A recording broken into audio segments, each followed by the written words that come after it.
بشكل القيمه العلميه المتميزه الاستاذ الدكتور شادي علي حسين، استشاري ومدرس طب الاسنان بكليه طب اسنان جامعه عين شمس، دكتوراه علاج الجذور بجامعه عين شمس، وماجستير علاج الجذور جامعه عين شمس، زميل الكونجرس العالمي لزراعه الاسنان، عضو الجمعيه الامريكيه لعلاج الجذور، المدرب المعتمد من الجمعيه العالميه لطب الاسنان الرقمي، ورئيس مجلس اداره مركز شاني وايت الشهير. اهلا بك يا دكتور. اهلا بك يا دكتور. ايه حكايه ضرس العقل دي؟ قبل ما ندخل النهارده هنتكلم على الزراعه، بس انا ما اعرفش طق في دماغي من امبارح اسالك عن ضرس العقل. كويس.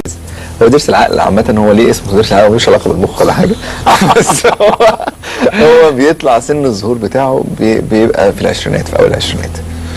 فبيطلع مع الوزدم، مع حالة الحكمة اللي بتبتدي الواحد. في العشرينات الواحد بيبقى حكيم، ده لغاية 50 سنة. يعني مبقاش طفل. يعني بيطلع من الطفولة والمراهقة يخلص بقى يبتدي يبقى يونج مان يعني. ماشي.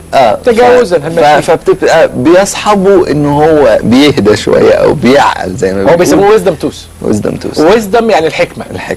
سن الحكمه. سن بدايه سن الحكمه. فهي علشان كده بيتقال عليه ان هو ضرس. ان هو بقيه السنان كلها بتطلع يعني اقصى حاجه 12 سنه 13 سنه بيكون معظم الاسنان طلعت. ليه مشكلته بتبقى عنيفه؟ مشكلته تبقى عنيفه لانه عاده مع انت عارف كل حاجه كانت زي زمان، زي زايده مثلا. مش الزايده دي كانت بتستخدم في هضم نوع من انواع الحاجات اللي كانت بتتاكل في الماضي. اوكي. فدلوقتي بقت زايده. عندنا نفس القصه. الويزدم توث او ضرس العقل هو كان زمان الهارد فود، هي الموست كومن او الاكل الناشف والحاجات اللي الناس بتاكل عظام يعني. كانت بتاكل حاجات ناشفه جدا. فكانت لحمه من غير ما بالظبط. فكانت الانياب اطول. كانت دي نظريه علم التطور في الموضوع. بالظبط. وكان ضرس العقل ده كان من الحاجات الاساسيه.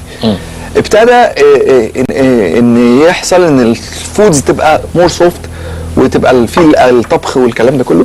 فابتدى ان هو يمكن في معلومه الناس كتير ما تعرفهاش، ان الفك بينمو عن طريق ظهور الاسنان. فالسن هي اللي بتخلي الفك ينمو. يعني لو السنان كانت مفقوده الفك هيبقى صغير.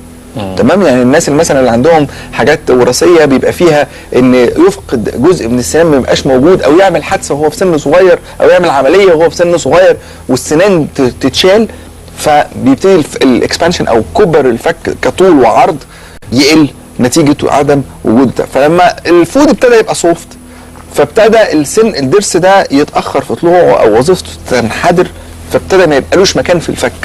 فابتدى علشان مالوش في مكان في الفك فبيطلع دايما يا اما مزنوق بالعرض يا اما بالبتاع، يعني ما بقاش له. دايما مشاكل ضرس العقل دي مشاكل موجوده كتيره جدا في الحقيقه في الحياه اليوميه. بس هو الحقيقه بيعمل مشاكل ثانيه. يعني هو الناس دايما لما بتسيبه بيبتدي زي ما احنا شفنا كده يبتدي يعمل تسوس من الجنب في الضرس اللي قبله. والتسوس من الجنب ده اتس فيري كومن. يعني 40 ل 50% من انواع التسوس اللي بتحصل في الفم هو من السنان. لان معظم الناس تغسل بالفرشه ما بتستخدمش الخيط. بالظبط. فبيبتدي ان هو يحصل تسوس ما بين الاسنان. فلما بيحصل تسوس ما بين الاسنان هو ما بيبانش. فالمريض يجي يقول لك انا عايز شخص لي دكتور انا حاسس ان في وجع. طب ما انت دكتور انت شوف لي في ايه؟ اقول له لازم نعمل اشعه مقطعيه ثلاثيه الابعاد. ليه؟ لان السنه لازقه في السنه انت مش شايف. فلما اجي اعمل الاشعه المقطعيه هيبان ان في هنا تسوس في الجنب زي ما شفناه في الانيميشن فيديو، والتسوس ده واصل للعصب او لا، والمشاكل اللي هي عاملاه وهل عامل التهاب تحت الضرس او لا، كل ده بنعرفه عن طريق الاشعه المقطعيه ثلاثيه الابعاد. فبنبتدي ان هو نقول له لا والله الضرس ده هيتعمل له حشو عصب، لا الضرس ده هيتعمل له كراون او طربوش، الضرس ده هيتعمل له يتشال وتحط له زرعه طبقا لكميه التسوس او كميه الكسر. لما كنا بنتكلم يمكن ده اتكلمنا في كذا موضوع بخصوص الكسور الاسنان، واتكلمنا على القشره التجميليه، ونتكلم بقى على موضوع الزراعه.